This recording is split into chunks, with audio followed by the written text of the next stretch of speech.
I would suggest that we move into session 7, and I would request Professor Shubhashish Ghosh, because he was the chair, to take care of the keynote talk as well as the contributory session.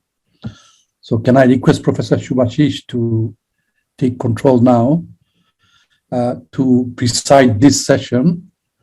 What we have is essentially two speakers, Professor Muhammad Jalal and Professor Abu Nasir Sharkar. So I think Professor Abu Nasir Sharkar has requested that he will only give one talk instead of two, and he has a slight change in the title. So that is acceptable to us. We would start with Professor Jalal first. Professor Shubhashish. Yeah. Good evening, everybody, and it's nice to be here. So in this session, there is a keynote speaker, but I'm also concerned that Professor Hamada somehow could not be contacted. So as suggested, we'll go ahead with the contributory session. First speaker is Professor Muhammad Jalal, and title of the talk is Mathematical Formulation of Urban Drainage Flow System Using Multiphase Flow. Yeah, Professor Jalal, you can start. 15 minutes is the talk time and 5 minutes for question and answer session. Is it right, Dr. Kalam? Is that the timing? 15 plus 5, right? Sorry. It's 15 plus 5, right? You can't hear me? Yes, 15 plus 5. 15 plus 5, okay. So Professor Jalal Ahmed, I think all of you know him, so he doesn't need any introduction. So Professor Jalal, you can start. So thank you very much, ICNSEE family, to organizing such an international conference globally. And this is the first conference arranged by ICNSEE. So I would like to thanks all the committee member, chair, and all the officials of the organizing committee of this conference. And now, today, I would like to actually present some research that is I formulated. The title of this conference is Mathematical Formulation of Urban Drainage Flow System Using Multiphase Flow. We have three authors, myself, Abu Nasir Sharkar, and S.F. Ahmed. So now, currently I am in Canada as a visiting professor. So now I'll try to cover some outline in this presentation. First will be motivation. That is why we are interested in this field, in this research. And then multiphase flow. What is the multiphase flow and how it looks like, and what is its benefit in the research and the research area of multiphase flow. And the development of multiphase flow equation for the drainage flow. And what are the scientific challenges behind such kind of research we have to face. Now, and also verification of the model. I'll present some results of validation and result discussion and future work.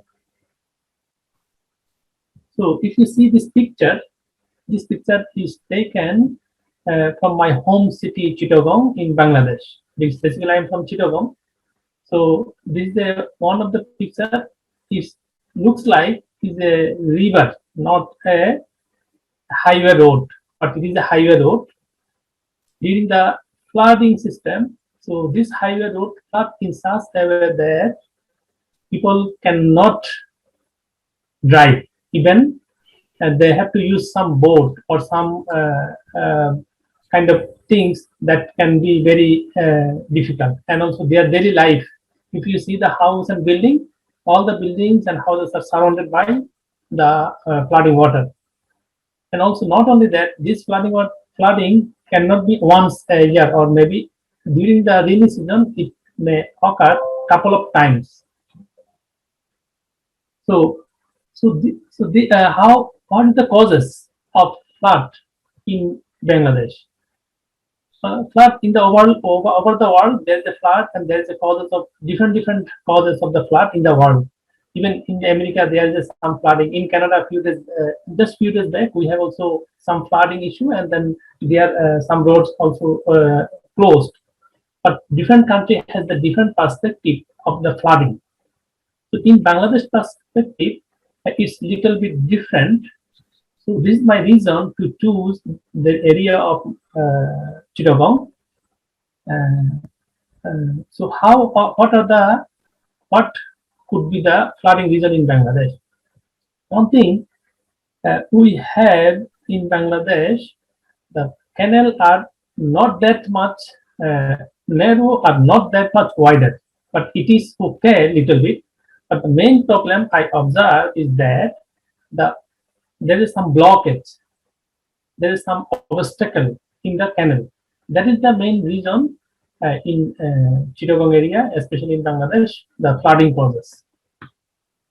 So I'll try to formulate and then model it. So what is the actually multiphase flow? If in the flooding water, raining water is going through canal, actually it's not a single phase, it's a multiphase flow. Why it is multiphase flow? Because there is a sands, there is a polythene bags and other things, mud and everything is there. So it can be considered as a multiphase flow. So if in this figure we see first area is the barefoot, and then the second area is dispersed flow, and this is called annular flow, and this is slab flow, and this is a bubbly flow, and this is a liquid, just only one phase flow. So if we see the slab flow, this could be the another research area in this multiphase flow, especially in the drainage system. So in the second picture, just every portion displayed and explained clearly of the every flow system. Now, if you see this picture, I consider one is the fresh water and another one industrial discharge. And this is another thing. Industrial discharge also coming through the canal flow, drain flow, and it become polluted area, and polluted pollution is occurring also. So this is the reason just I consider two channel. One is channel 1 and one is channel 2, and then how it looks like, what kind of this flow can be, and how it is going to be multiphase flow. This is a schematic diagram actually, and then this is the mathematical multiphase flow model. Because of time limitation and out of a scope of this conference, so I didn't explain the whole derivation of the model equation. Just I am showing just the model equation for saving time, and then others. So this is the mass conservation equation, and this is the momentum conservation equation with the gravitational force and then other body force. So this is my this figure shows actually what area I will be trying to cover. So I choose a area which is called Chittagong. It is called Chittagong Biplab Udyan. Actually Biplab Udyan is another famous area, famous spot, historical place. In the liberation war, there is some history in our liberation war 1971. So this is the red. If you see the red zone, this red zone is actually my interest of study area, and then there is a small canal is coming this way, and then another inlet also coming through this way, and this is the main stream. So I consider this one for my study area. So this is my actually computational domain I considered here, and we use finite volume method here, finite element based finite volume, and using this when we try to study this kind of multiphase flow. This is not actually, there's a kind of called different type of research, because my point is actually fluid flow. There are some research is going on. Whatever doing civil engineers, they use some model, existing model, they use it, but then there is some limitation. But my focus is not that. My focus is the fluid flow, how it is. So that means fluid is how it's flowing, and try to model the flow phenomena. To address this flow phenomena, we have to face some scientific challenges. What are the scientific challenges?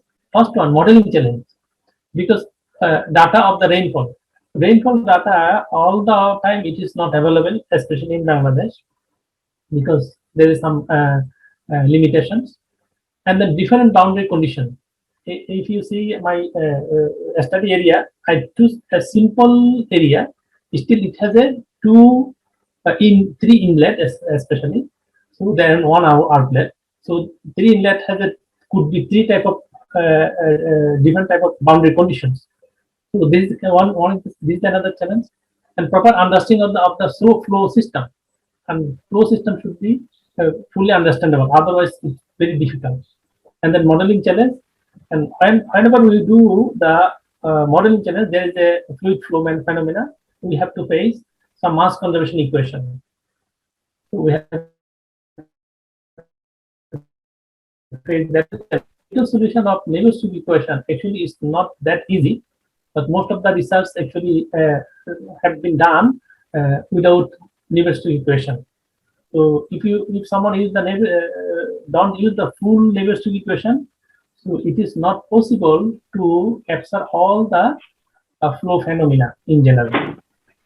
So next challenge, suppose size of a canal will be order of kilometer. If I choose from Develop Uddan to another place, at least it could be 1 or 2 kilometers. So for a typical size, suppose 1 kilometer, 10 kilometer, or and with this 10 meter, whatever it is. So if we need a grid to capture the flow, so it could be 10 to the power 10 times 10 to the power 10 times 10 times grid point.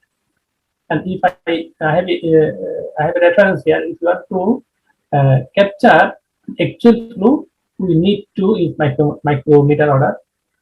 And if we little go up a scaling, so at least we need 1 millimeter. In that case, we have to consider 10 to the power 7 times 10 to the power 7 times 10 to the power 5 grid point. If you use this grid point, our computer memory required about 10 to the power 6 terabyte for one simulation. And then computational model. One model also is not sufficient for the purpose. So what we need, so we have to optimal numerical algorithm or CFD package to address our model the flow phenomena. Now we have validated our first model. So how we validated it? We have did a simulation with the single phase flow, and when flow is fully developed, and we use the theoretical velocity, simplified theoretical velocity, and then we use this one as a one-dimensional consideration to get the theoretical flow, and this is called Poisson flow. If we simplified it, then it's called Poisson flow. So we compared our result with the Poisson flow or validation of the model. Then it looks this model is very working, and then we proceed next step. As I said, this is because of limitation, and we have started the project for multiphase flow. Right now we have done our simulation first single phase, then we will move forward for the two phase, and then third phase, and then multiphase we will do it. So these are here we are presenting some our preliminary result here actually, which are done using single phase. First we consider here this is the main stream, and then other two inlet. So our velocity contour is 10 to the power 6 times 10 to the power 6.5 meter per second. And then we see in the middle flow is near the inlet is very high, and then gradually is going to stabilize. that means flow is fully developing. And then to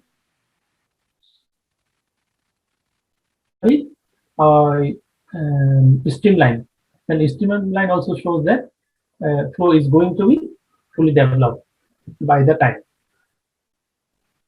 And then we consider pressure control. Where is the pressure is high? If you see, this is the main stream and the bigger one, and then the top one is the first inlet stream, and then the second inlet stream. Since in the first inlet stream, the velocity is little bit higher than the second inlet stream, so more pressure is having here, and gradually pressure is going to be reducing, and which is expected. And also because this is the kind of turbulent flow, so we also see turbulent kinetic viscosity here. We studied, and we also studied that turbulent. Professor Jalal, sorry, you have 1 minute left. Okay, thank you. So using this turbulent kinetic viscosity, so we studied it, and then also we got the expected result here.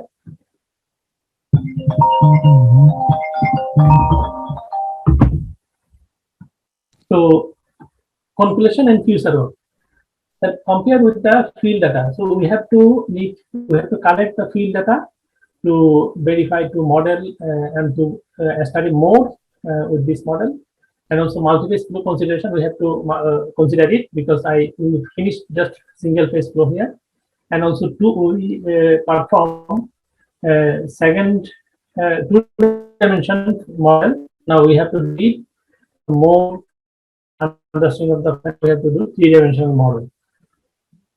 And now in the right time we have to do it for the whole. Consider a portion of the model, just we have to read the whole thing. And consideration of the different type of blockage and such as narrowness and then bottleneck, etc., is to be considered for the multiphase flow. Here is some reference little bit. So thank you very much. Thank you, Professor Jalal, for an excellent talk. Probably we can take a couple of questions from audience. Yes, please.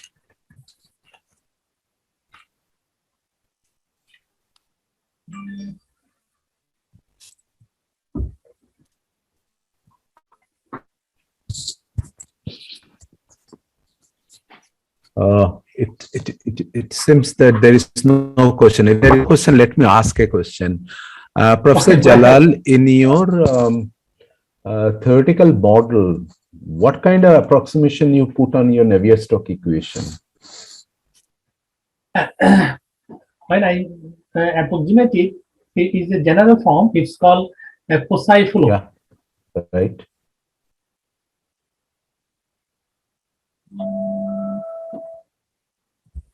So when we simplified it, so then it's called Poisson flow. It's a standard Poisson flow, pressure-driven Poisson flow. Yeah, but can you go back to your slides where you have written your Navier-Stokes equation? Yes, I want to know where you put your approximation for your theoretical. Sorry, can you speak little loud? Your sound is little low for me. Okay. In this Navier-Stokes equation, where you put your approximation for analytical result? Okay. First, we consider this is a steady state. Okay. Okay. And then single variable, one-dimensional. Mm-hmm. Okay. Mm-hmm. And then we consider there is no external force. That means there is no gravitational force. Mm-hmm. Okay? Mm-hmm. So under this condition, so it becomes a standard Poisson flow condition, and that is called a standard Poisson flow flow conditions. Okay. Okay. Okay. Thank you. I have a question, Professor Jalal. Yeah. Mr. Chair, is it okay? Yeah. Okay, thank you. Now, in Navier-Stokes equation, you see you truncated the energy balance, and you also truncated the external forces, including the gravitational forces, which is okay in a multiphase flow system. However, did you consider the AD effect during your modeling? No, I didn't consider that one. So I truncated all this term to validate my model for the verification purpose, not the whole simulation. Validation purpose only. Exactly. So because these are two-dimensional and So, the time so in that case, Professor Jalal, are you not forcing your model to do something different than what is more realistic? No, for the verification, actually, as I said, Poseidon flow is written in standard fluid mechanics book. So whenever we have a model considering heuristic equation, so there is no exactly analytical solution. You see, as a mathematician, you know that in almost in all the fluid mechanics books, because these are undergraduate books, so they do not really present the real original form of Navier-Stokes equation, where mass and energy balance are there. So if it is not the case, if you look at the original form of the Navier-Stokes equation, where almost all the effects exist, and this is the only equation scientists are using for their modeling for sensories, and based on the let's say boundary conditions, people are truncating and assuming one after another to simplify the Navier-Stokes equation. So being a mathematician, in your context, you also did not consider the complexity, meaning AD effect, and then the other, turbulence effect. Also, I cannot see the turbulence effect here in your simplified model. So how realistic your model is? So this is a good question. So as I said earlier, because for the single variable, we just consider it for verification purpose or validation. But for the whole simulation, the turbulent flow is depending upon the Reynolds number. So we don't truncate that things actually. For the we don't truncate it for the whole simulation. Just we truncated it for validation for the some approximation. Okay. If I may But comment, indeed, at the end of the day, it is really a wonderful work, and thank you very much for this quality work. Probably this is the best one can do with the facility, because you need a huge computation facilities to That's true. kind of a simulate this kind of equation. I want to make two short comments. One is oil and gas flow. I think viscoinertial effects and turbulent effects are very dominant. Very dominant, yes. Especially when you're considering pipeline flow. So, for example, crude oil going from Prudhoe Bay to Valdez, they have to take into account turbulent effects. The second point, I just want to mention that when you show the picture of the floods in Bangladesh, Alhamdulillah, we've not seen much in Bangladesh last few years. It's now a global phenomenon.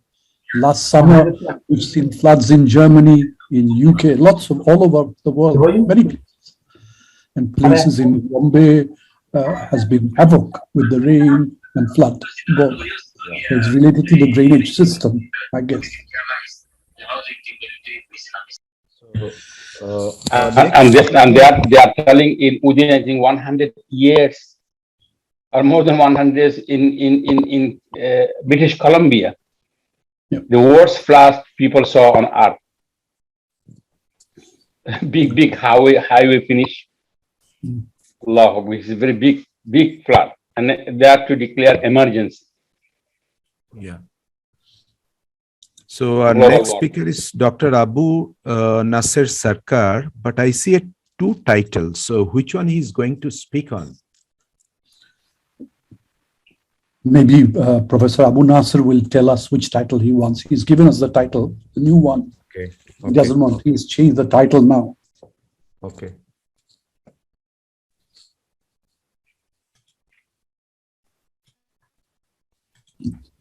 Dr. Abu Nasser Sarkar, you can load your talk. Assalamu alaikum. Yes, the title he's given is Performance Analysis of Parallel Algorithms in Distributed and Shared Memory Computers for Poisson Problem. Okay. Okay. Professor Sorry, sir. Actually, I am not professor.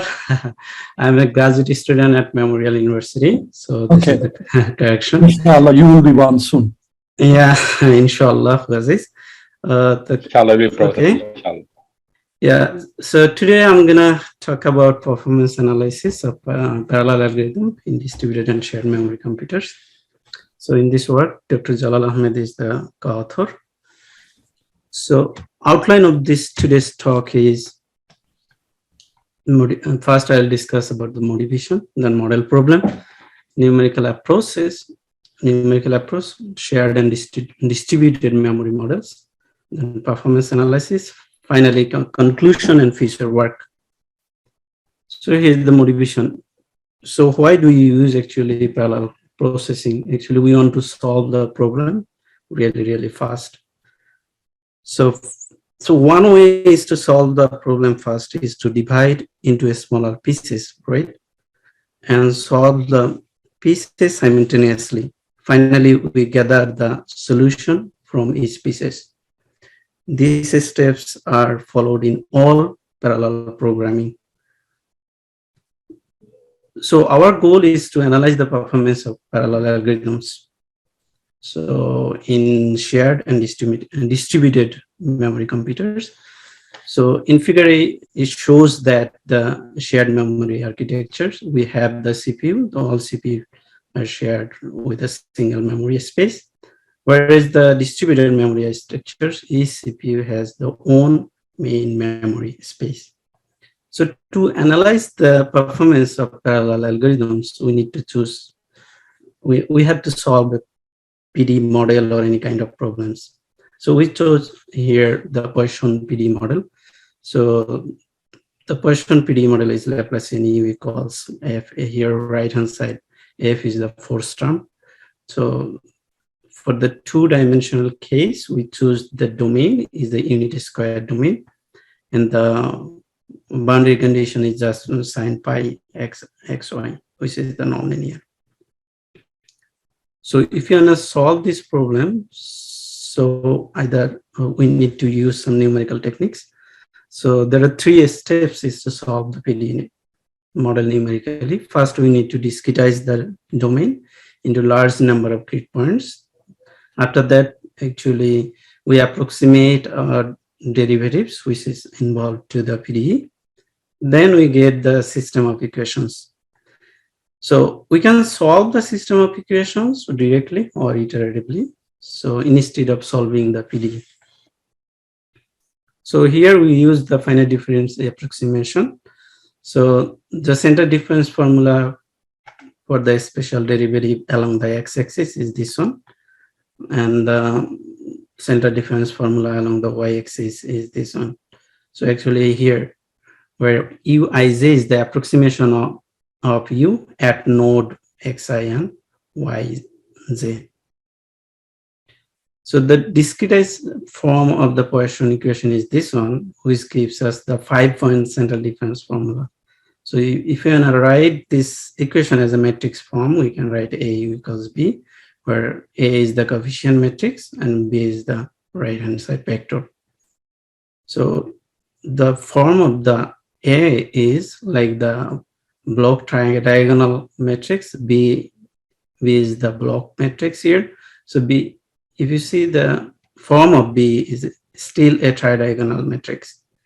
And B is the diagonally dominant. So we can easily use the classical iterative method because the spectral radius is greater than less than 1. Here I is the identity matrix.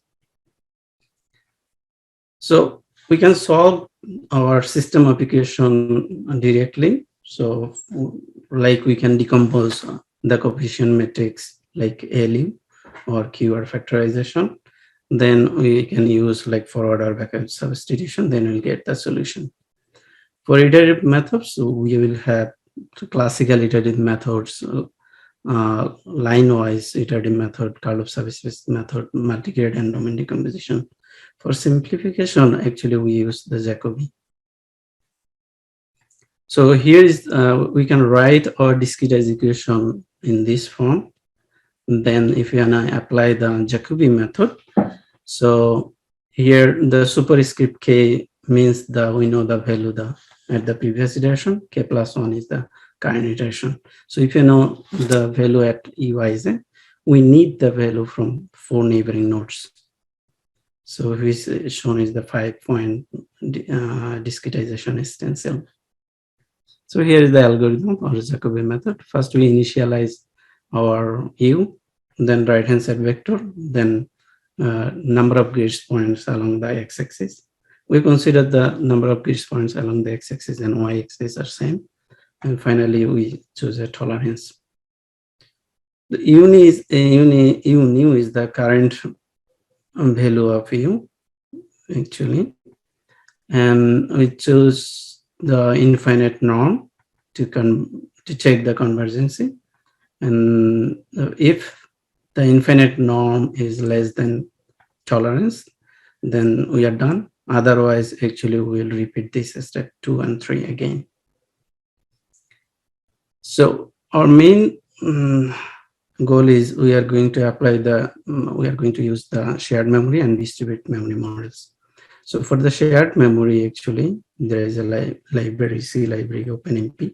We use the OpenMP, MP for the multi-processing. OpenMP is a multi-threading API. So what does the thread do? Threads communicate by the shared variables. So here is the model of OpenMP. So we call the fork join model. So the program starts with a single thread, which is called the master thread. Then after sometimes it forks with the few slab threads. Then after that, they come. This region is the parallel competition region. So once they completed their execution, they join together. Okay, so for the distributed memory models, first I'm going to discuss about the decomposition of the mesh. So for demonstrating purpose, actually, here you can see we have 8 nodes along the x-axis and 8 nodes along the y-axis. So for example, we want to use the 3 processor. So first processor is responsible to calculate this node. Second processor is responsible to calculate this node, and the third one responsible for these nodes. So since we are using the Jacobi method, so we need value of 4 neighboring nodes. So if you want to calculate this value on this node, we need that one, this one, this one, this one. But you can see that these gray nodes are the ghost value. So if I go to the next slide, so I'll present why do you need the ghost values. Okay, so in this slide, it shows that the data structure or data distribution for the serial version. So in the magenta color, these are the boundary, and here this one is the boundary, and we have some nodes between the boundary. If we use the 3 processor, okay, so the white are the ghost value. Okay, how do we get this ghost value? Okay, we'll get this ghost value from processor. P0 will get the ghost value from P1. Actually, this row, they will communicate. Okay, similarly, P1 will get this ghost value like first row and last row from P0 and P2. So here is the diagram. Like we use like MPI send receive. we will communicate with the processor, okay, to get the ghost value from other processor. So now actually our main target, we want to analyze the performance analysis. So first we want to we store the like execution time for serial version. Then once we have the execution time for serial version, then we can calculate the speed up, like the speed up calculated by this formula, which is the ratio between the execution time for the serial version and execution time of the parallel version. Here P is the number of processor or threads. Similarly, we can calculate the efficiency. Efficiency is the ratio between the speed up divided by number of processors. So generally, the efficiency is less than 1 or equal. So if the efficiency is 1, then it's really, really good. So in this table, it shows that the execution time. So in the second column, it shows that the execution time for the serial version. And next 3 columns shows that the execution time for the MPI.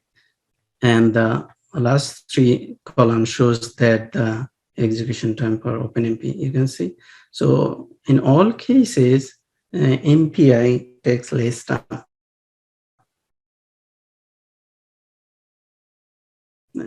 Like it less than the the first one is 0.67. Here you can see 0.92, and the last one is I think 2,814 milliseconds, and here 3,914. So in all cases, so we can conclude that so MPI takes really less time, and this is the better for question problem. So if we see the speed up, like the ideal speed up is actually number of processor. So if you use the number of processor is 2, is around, we get the 1.98, which is approximately 2. If we use the 4 processor, we get around 4. Similarly, we get around 8. So whereas the MPI, OpenMP, it doesn't gives like the ideal speed up, but this gives us like greater than 1, which is better than the serial version. So we can conclude that actually on MPI actually gives us the linear speed up, but OpenMP doesn't.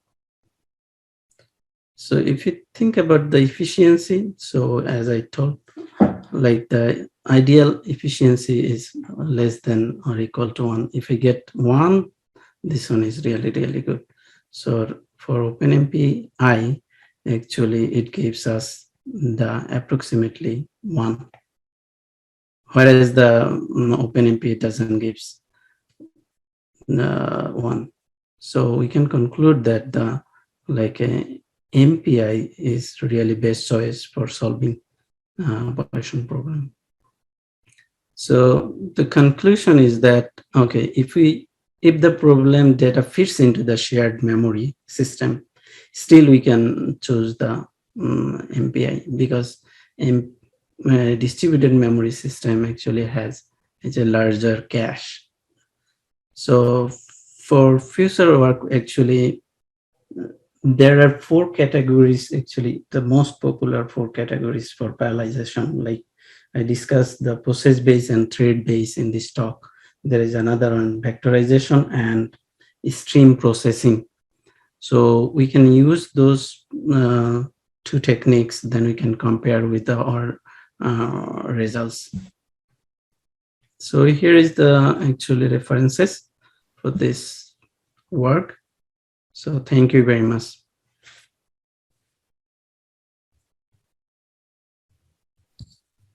Thank you, Mr. Sarkar, for finishing talk in time. And probably we can take a couple of questions.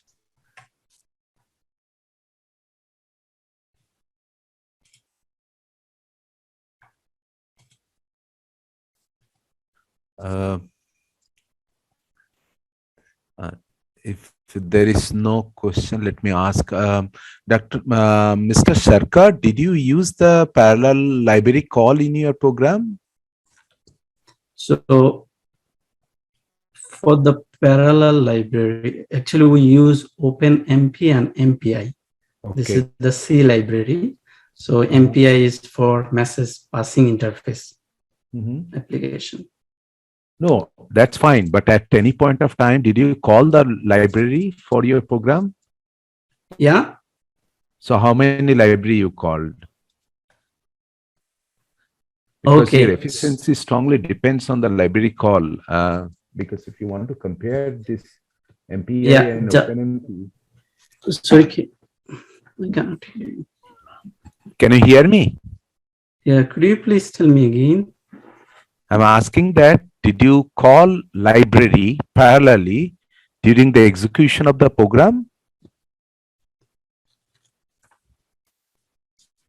Okay, so I don't get your question. Okay, let me explain you. Did you require any library for execution of your program? Okay. Actually, self MPI is a library or routine, you can tell. So for distributed, if you want to use the distributed memory system or architecture, in that case, we use MPI. Okay. So I think you mean that, okay, if I understand correctly, so we use this one MPI send receive for parallel computation when they actually two processor wants to communicate each other. Okay. Right? So we use this kind of function or subroutine to communicate with the processor. Okay. I have second question is that, did you try, this is a relatively simple problem to compare the MPI and OpenMP. Did you try slightly difficult problem? Yeah, we can try, but the main thing is that actually we need very, very large system of equations. That is why we choose the number of gate spans is 2 to the power q, which is here q is equal to 15 along the x-axis. And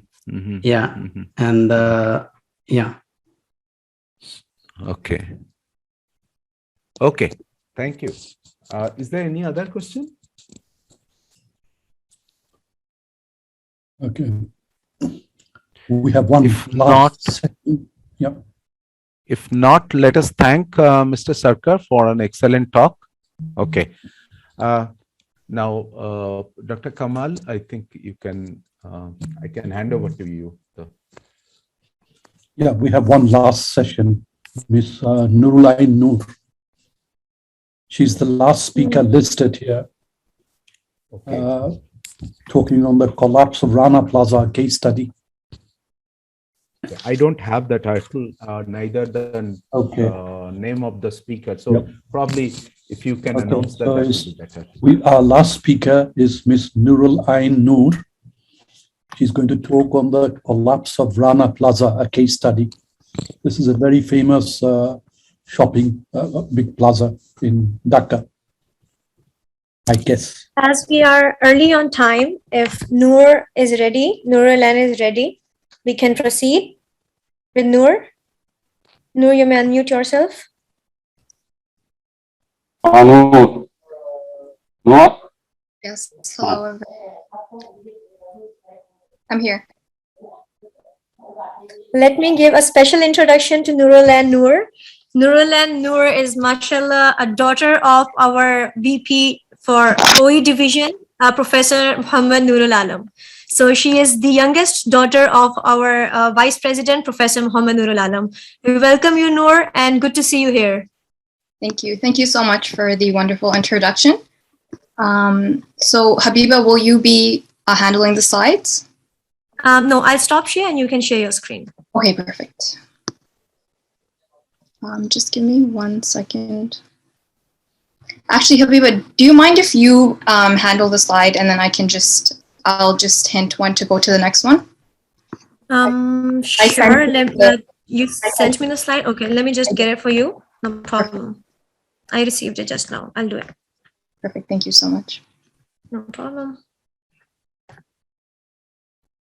So I'll give you the control of my screen. You can control my screen if that's okay. Perfect. Okay for you.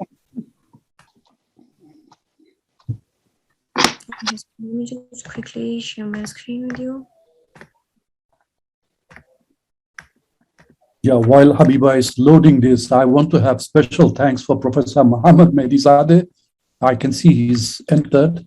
Professor Mehdi, our schedules have been adjusted because the session you were going to chair with Professor Shubhashish, the keynote speaker, could not turn up today.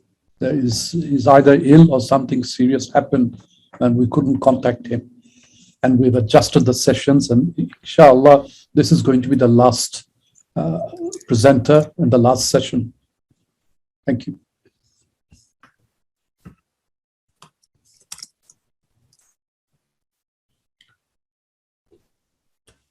Okay, Noraline, you are in. You can start now. Thank you. So I can control the... Yeah, you can accept the request I've sent you, and then you can control my screen. Okay, just give me 1 second. I didn't get a request. Yeah, you can control my screen now. Perfect. I can't. Yeah. Okay. You okay? Yes. Okay. I'll let you know if I can't control it. Sure. Okay, perfect. Thank you.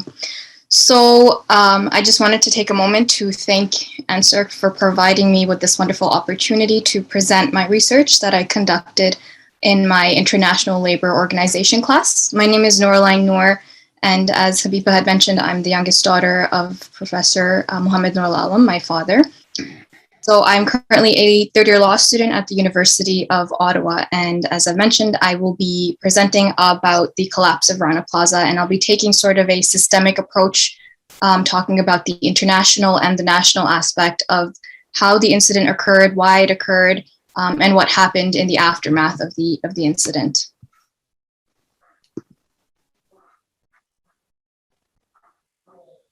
So before I started my presentation, I just wanted to take a moment and ask everyone to join me for a moment of silence for the 1,134 lives that were lost on that very day.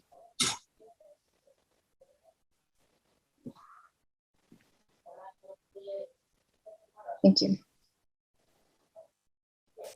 So what are the facts of the case? What happened? On April 24th, 2013, it was an 8-story commercial building that collapsed. Why did it collapse? Well, there were several reasons why, but one of the most important reasons was the structural failure. It was the deadliest garment factory disaster in the world.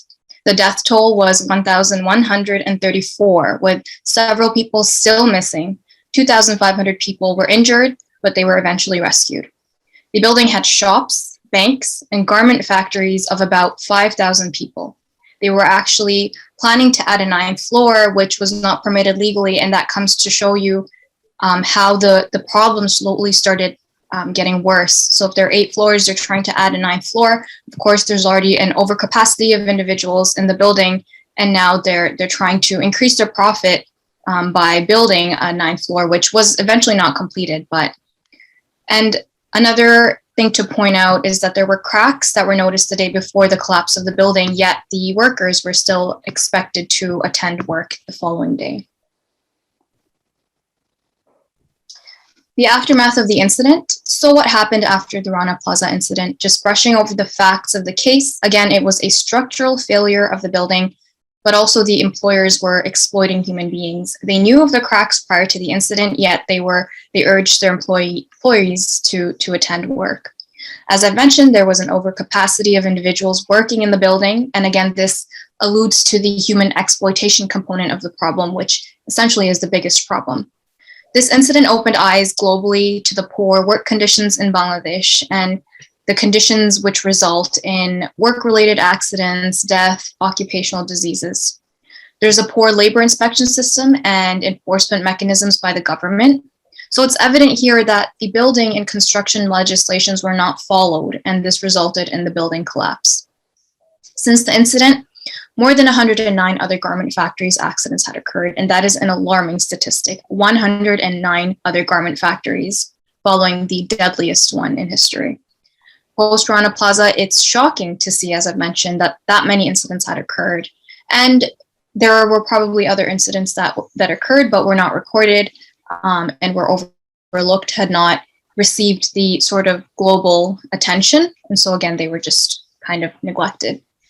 I also want to point out the incidents that occurred prior to the collapse of Rana Plaza. So there were ones that happened prior, and then there was a Rana Plaza event, and then there were 109 recorded incidents.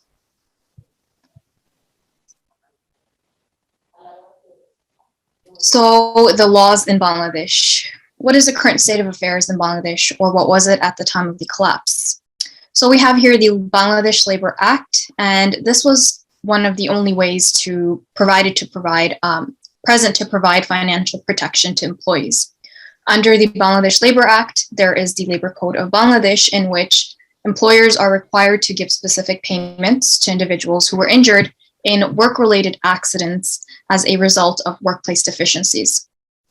The real question is, are all of these victims, or were all of these victims actually receiving this compensation in lump sums? And even if they did, was it enough? Are they covering all bases, or are these laws just there essentially for parents? They're not being acted upon or implemented.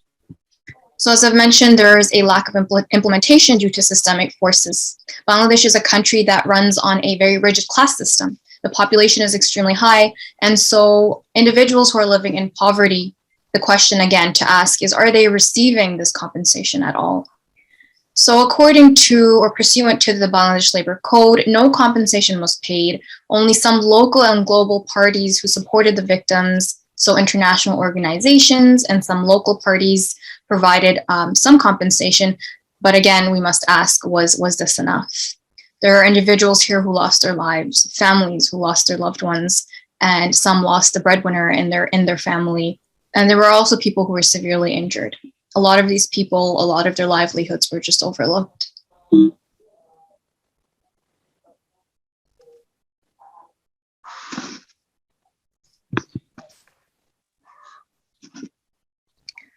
Now this slide, I allocated a particular slide just to talk about the class system in Bangladesh. So as I've mentioned, there is a rigid divide in the class system, and this is something that I have personally observed being from Bangladesh and visiting from time to time. I have conducted research on it as well. Coming from a sociological background myself, something that I have always observed is that the rich get richer and the poor get poorer, quoted by Karl Marx, a philosopher, sociologist, and politician. So as a result of the class system in Bangladesh, the government, people of power, they essentially lack practical application with their laws and regulations. So there are 3 points here. There's evasion. Individuals are running away from their responsibility. There's a lack of proper enforcement. The government, yet again, they're getting away with things and they're not implementing or enforcing a sort of strict regimen on how to protect individuals that are living in poverty and that are working in garment factories. There is also an absence of effective recourse. The measures taken following factory fires or collapses are not sufficient, and this results to the occurrence of more accidents, as I've mentioned, 109 following the incident of Rana Plaza. Of course, this was the most deadliest incident that occurred in the garment industry in Bangladesh, but if it keeps happening, there has to be some sort of effective recourse. You know, legal access is limited, and victims of the system are trapped in sort of a social, political, and economic grid of oppression. So the laws are there, but they're not accessible because of the systemic injustice, which is overpowering for individuals.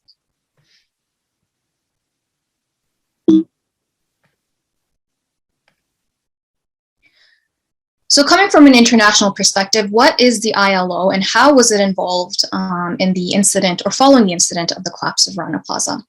The International Labor Organization was founded in 1919 as a tripartite agency of the United Nations.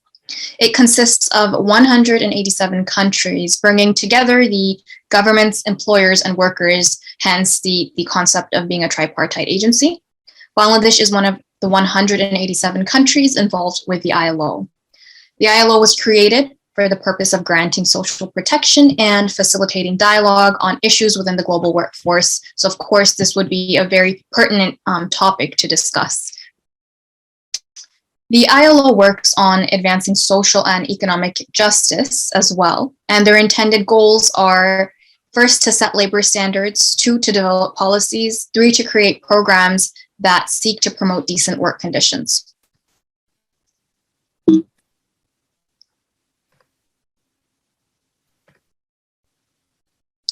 Now, what was the ILO's involvement with this incident at hand? It is important to introduce the enforcement of benefits for compensation in particular, and that's exactly what the ILO did. They thought about how to compensate the victims of the incident and how to avoid something similar from happening in the future. Compensation was introduced for various reasons. So for injured workers as a result of the incident, of course, they experienced a loss of earning. They needed access to medical care for those who were injured. They needed access to financial compensation, particularly for the families who lost their sole source of income, the breadwinner. So to compensate the injured workers or families of the deceased, local and global parties created a framework alongside the ILO, who essentially was the chair of the initiative. They created a framework according to the ILO standards and the Employment Injury Benefits Convention of 1964, particularly Article number 121. And that was just sort of a rough overview of the ILO's involvement. Of course, there's a lot more that they've done and they're continuing to do, but I thought it would be important to mention the international aspect of the help compensation for victims.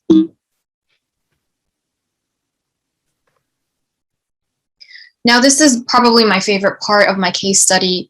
You know, oftentimes we focus on what's happening in the country nationally, but we don't focus on the external forces, what's happening on a wider systemic sort of plane, and how are different constituents contributing to the problem at hand. And so now we're discussing what's going on in the West, or what was going on in the West while this incident was occurring and following the incident. While there may be shortcomings in Bangladeshi laws, and while the political and economic structure may be criticized, we have to ask, how is the Western world involved in the exacerbation of the state in Bangladesh or in third world countries overall? Again, this is an often overlooked component of garment industry incidents. This systemic issue must be understood as multifaceted with several parties involved. So stores or brands like The Children's Place and Joe Fresh, these are some products that we can find at Walmart. If you're living in Canada, if you're Canadian, you'll definitely know what Walmart is. But even other stores and brands that, you know, are globally recognized, H&M and Zara, a lot of these clothes are manufactured in Bangladesh. So while the ILO was dealing with the case in Bangladesh and how to improve the situation in the garment industry there, Canadian lawyers came together in Canada to build a case against Loblaw, which is one of Canada's largest corporations. Just a historical background, Loblaw has a company under it called Joe Fresh, and Joe Fresh is the company that sends the orders to the factories in Bangladesh under the label called New Wave. So in Rana Plaza, that morning, the morning of the collapse, there were about 24,000 orders of jeans to be made, and the jeans would be made according to the factory brand called New Wave. So as a result of the incident, a partner from a law firm based in Toronto, Rachin Genova, along with his colleagues, commenced a class action lawsuit against Loblaw and its auditing firm Bureau Veritas. A class action lawsuit is essentially when you gather several individuals who are affected by one main primary problem. And so the lawsuit against Loblaw amounted to $2 billion. So they were being sued for $2 billion, and they were being accused of being liable for the deaths and injuries of the workers along the supply line, which is amazing because they were being held liable. Individuals were acknowledging the fact that there are issues going on in the West that are contributing to issues in the South, in South Asia.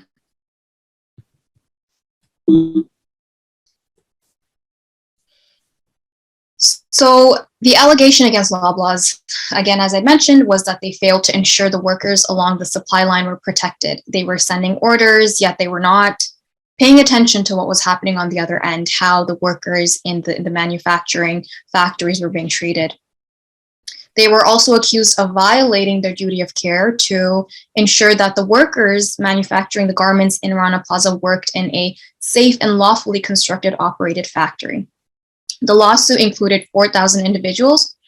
So a Bangladeshi lawyer named Obaidul Haq, he's actually one of our family friends. He worked alongside Rachin Geneva, and he went to Bangladesh. He gathered 4,000 individuals that were affected by the incident, whether they lost a family member, a loved one, or they were severely injured and were unable to work. And so he gathered all these people, he came back to Canada, and they built a case on it, like I said. Not surprisingly, all the allegations were denied by Loblaw, and the spokesperson for Loblaw, Kevin Groh, denied that Loblaw had any knowledge of the working conditions in the factories. And I personally, there's no way you don't know about the working conditions. You have 1 minute left. Okay. Thank you. So how do we, okay, I'm just gonna skip this one. So how do we move forward? There is no one solution to systemic issues. The first step is definitely recognizing the problems and facilitating dialogue as we are today. Not forgetting these incidents, making sure that, it's still floating around. What can we do to better the situation? We must work on both ends. The West must be more wary of what's happening along their supply line, and third world countries must continue collaborating with prominent organizations or initiatives such as the ILO to implement stronger policies. That being said, I wanted to end on a more positive note. The flip side of garment industry occupational issues is that factories do employ and provide employment opportunities to marginalized communities, particularly women. And this gives them a sense of independence and some financial freedom as well, albeit they don't nearly get paid enough, but there still is that opportunity for them to have independence, which is really good for women in third world countries. And Bangladesh is also recognized as one of the more progressive countries in South Asia, with the longest serving prime minister in Bangladesh being a woman, something I'm very proud of. That being said, this is a systemic problem, and there are a lot of different parties that contributed to the collapse of Rana Plaza. The problem is still ongoing, and we just have to continue our efforts in facilitating dialogue and acknowledging that the problem is sort of present on a wider global plane. And that would be all. Thank you for listening, and thank you for tuning in. I hope you learned a thing or two from my presentation. Let us thank Ms. Noor for an interesting talk. Probably we can take a couple of questions. Yeah, over here. Yes. Noor, can I ask you a question? This is Dr. Poonam Arora. I'm highly impressed by your presentation skills. You have all the traits of being a good professor in future. So all the best to you. On that note, my question is brief. Like, was it the reason that these, practices were happening was due to the geographical segregation? One, the manufacturer in Canada and the factory in Bangladesh. So if it was not so, such geographical segregation was not there, for example, if the laborers were in Canada itself, this would not have happened. Do you think so?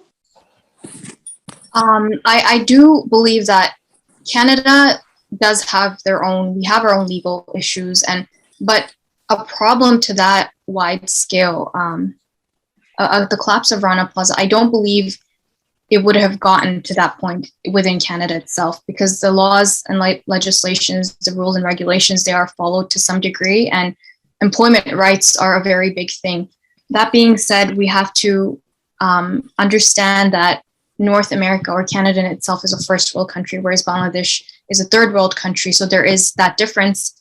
But we have to acknowledge the fact that there is sort of the Western pressure that the West has contributed and is continuing to contribute to problems in other areas of the world. And that probably was one of my driving one of the main principles that I wanted to focus on was that it's not just the country in which the incident is occurring. There are a lot of other countries that are contributing to the problem, and they're not acknowledging, or they're not being blamed for it.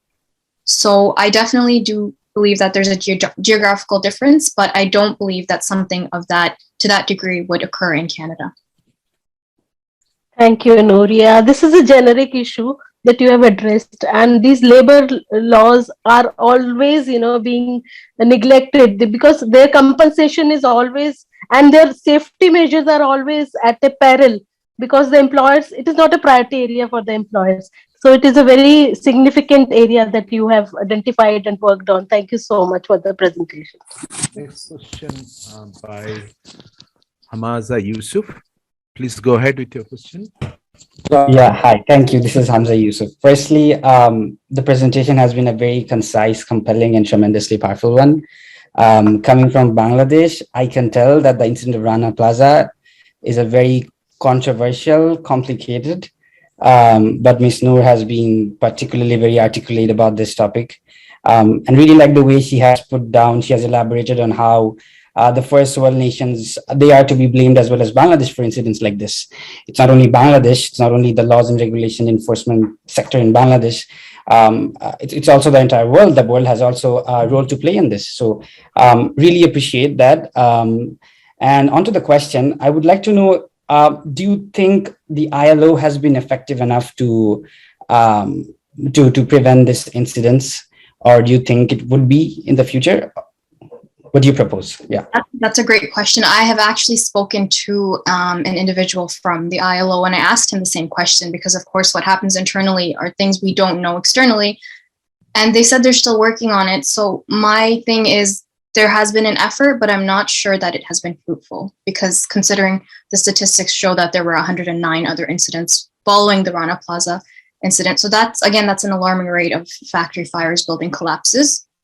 So I think what's happening here, it's sort of like a triangle where there are efforts that are not fruitful, like, for example, such as the ILO, and then there are employers in Bangladesh that are, exploiting their employees, and then there's also the West, the rest of the world that's contributing to this fast fashion, to this not conscious sort of supply chain. They're not focusing on what's happening along the supply line.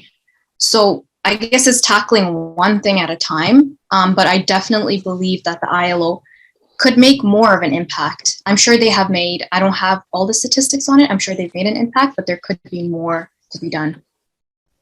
Yeah, thank you so much. And thank you for talking about this topic. It was much needed. And I can say that because people in Bangladesh, they've probably forgotten about this incident. And that's why we are having more of such incidents. So again, thank you for this amazing presentation. Thank you so much. Thank you so much. I find it imperative for a Bangladeshi woman in Canada to be talking about these things. These conversations should never die, as you said. So thank you very much, Hamza. Let us thank Ms. Noor for an excellent talk. May I ask a question to Absolutely. Noorlan? Okay. Please go ahead. Yeah, Noorlan, as the other speakers and the questioners highly appreciated, it is indeed you deserve it. This is a well-deserved presentation. Now the question is, I was quite surprised when you discovered that Love Law, being the largest incorporated organization in the Canadian territory, of course, as a corporation, they have a responsibility as a corporation, which is called corporate responsibility. On the other hand, being their, though they are not sister concern or directly related, but they are getting all the required supply chain products, and they are the producer, Rana Plaza. So how, in the context of law, how they deny? Absolutely. Thank you so much. I actually skipped that slide because I was running out of time. So what had happened was just as parallel was... Can you please, with the permission of the moderator, can you please show that slide? Because I wanted to see how the Canadian law reflects that, gloomy or gray area. Sure. Yeah, just give me 1 minute. Let me open it again. for Noor. Yep, thank you. And Noor, guide me which slide was it, okay? Yes, just give me a Let me moment. share my screen. I'll tell you what number it was. To me, this is really very interesting. Yes, absolutely. It was very interesting for me as well, the intersection of the laws between Bangladesh and Canada. It's slide 11, please. Because every corporation has a social responsibility. Yes. Even absolutely. let's say ICNSEE cannot, deny the social responsibility. Mm-hmm. Yeah, for sure. And so, to my dismay, to my surprise, so Loblaws over here, as you can read on the screen, it says Loblaws stated they did not own, operate, or do anything but order products from a vendor that produced goods in the factory alongside many other global brands. So where the judge, Justice Paul Perel, was coming from was that he said, yes, they do have a sort of social, moral, and ethical duty of care, but they don't necessarily have a legal duty of care to the employees of a manufacturer of those goods. So he made 2 points. The first point was that Loblaws did not have oversight of what was happening along the supply line. They didn't know what was happening. They didn't know there would be a structural failure in the building. And the second one is really what weighed the balance of the case in Loblaws' direction. The judge said that it's challenging to sort of understand the jurisdiction of the case because the incident didn't occur on Canadian soil. So because the incident didn't occur on Canadian soil, they could not hold Loblaws liable for the incident. And so they were sort of deflecting the blame on what the Bangladeshi sort of employers and the owners of the building. And those people were dealt with. The owners of the building went to jail and so on and so forth. But I was surprised because they should have at least received some compensation. Maybe not 2 billion, but there could have been some because, as you've mentioned, they do have some sort of a duty of care, that being moral and ethical, and they obviously overlooked that. This is sorry, I forgot what is his name. One of the who asked that it is very controversial. Indeed, it is true. But yeah, being a law student, what do you think?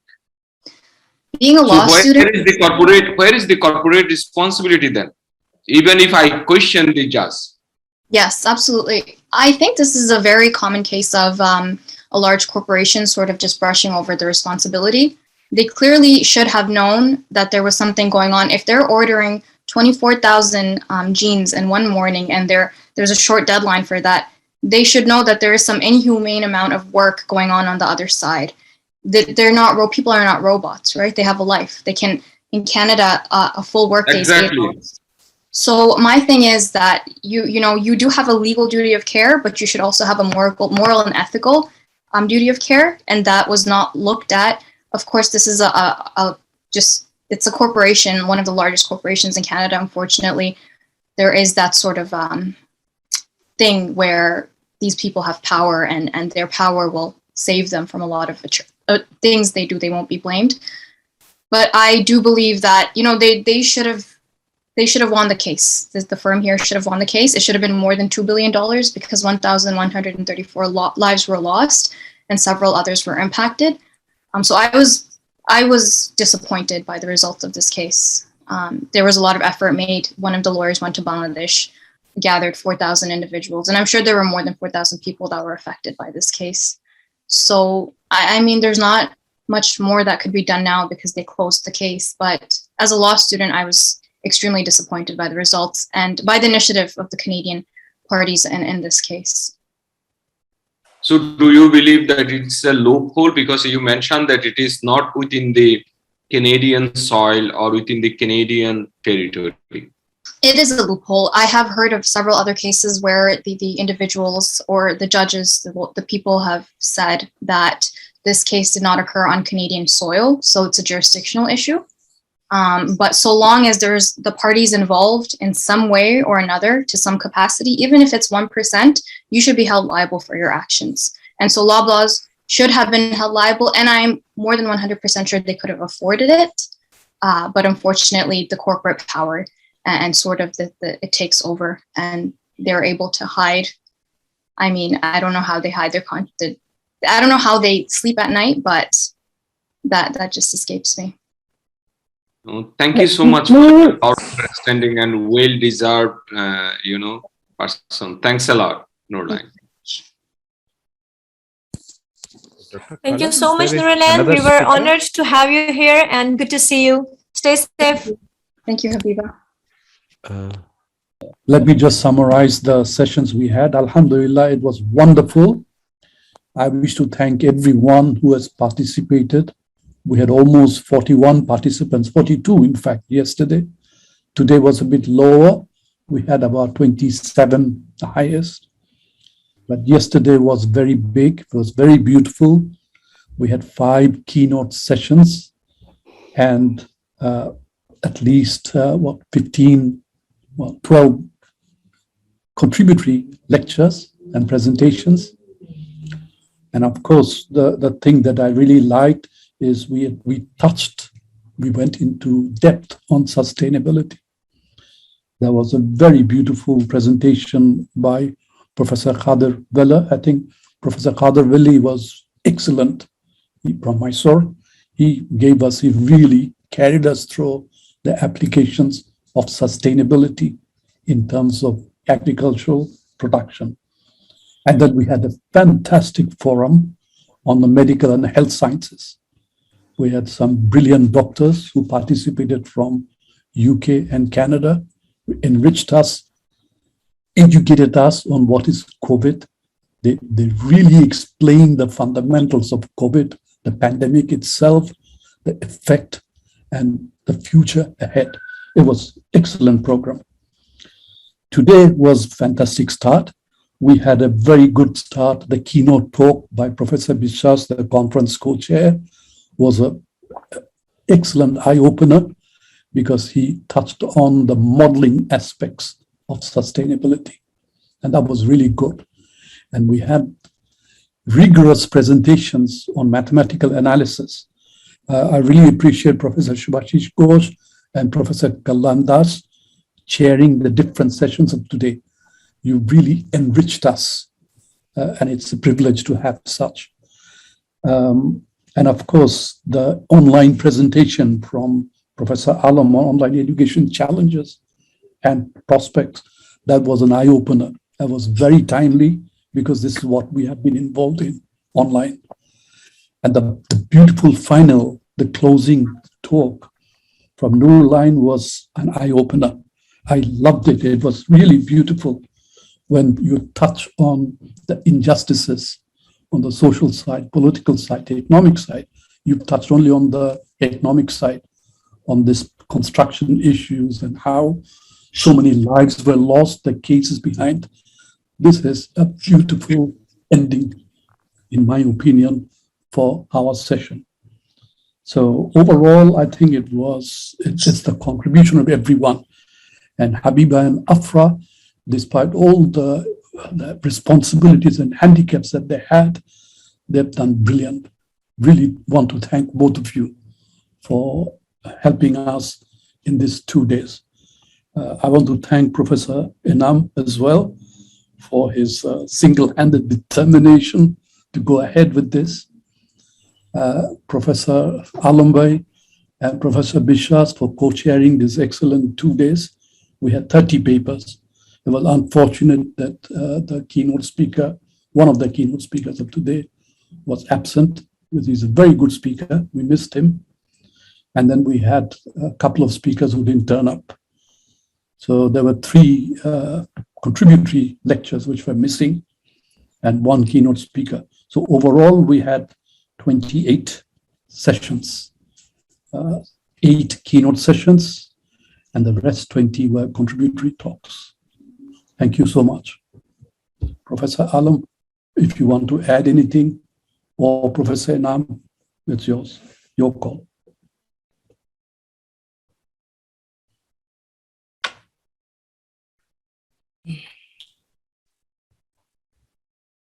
Thank you so much. I'm so glad to you have wonderfully wrapped up the entire program.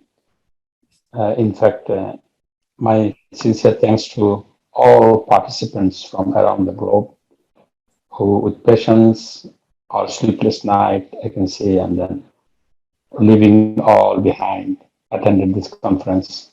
In fact, the virtual conference is much more challenging than the on-campus conference, because on campus, if you go, we can enjoy, we can take our food outside, we can have coffee and all these things very easily. But in online, that you have to just continuously sit and look at the computer and then just listen. So this is a very big challenging one, and many, because of technical problems, cannot attend. So we cannot keep the track of the timing. As for example, I was supposed to give lecture 3. Many people around the globe, they are waiting to listen, but finally they missed it because we have taken 1 hour earlier. There was no immediate alarming system that the program changed. So these things happen actually, but I'm so thankful for all participants, those who attended and those who presented, and all chairpersons and chief guests, moderator.